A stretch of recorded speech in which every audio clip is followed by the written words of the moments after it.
Кыргыз-Тажик чек арасында кайрадан ок атылды. Бул тууралуу Кыргыз Республикасынын Улуттук коопсуздук мамлекеттик комитетинин чек ара кызматынын маалымат жана коммуникация башкармалыгы билдирди.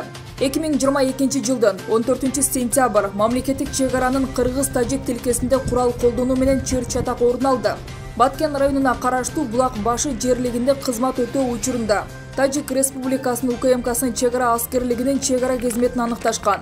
Алар болсо өз учурунда тараптардын ортосунда мурда жетишилген макулдашууларды бузуу менен мамлекеттик чек аранын такталбаган тилкесинде күжүрмөн позицияларды ээлеген. Кыргыз тараптын аймактан чыгып кетүү боюнча мыйзамдуу талаптарына көңүл бурбай, тажик чек арачылары минометтор аркылуу ок чыгарган.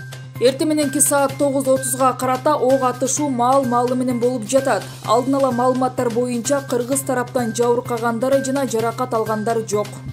Алдын ала маалыматтар боюнча кыргыз тараптан жабыркагандар жана жаракат алгандар жок. Баткен чек ара отрядынын башчысы чыр-чатак орун алган жерге жөнөп кетти.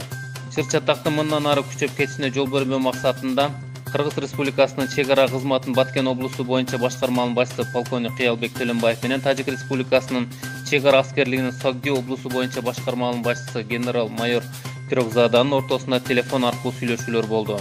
Тараптар жолугушууну пландап жатышат. Чек ара кызматы кырдаалды турукташтыруу үчүн бардык чараларды көрүүдө.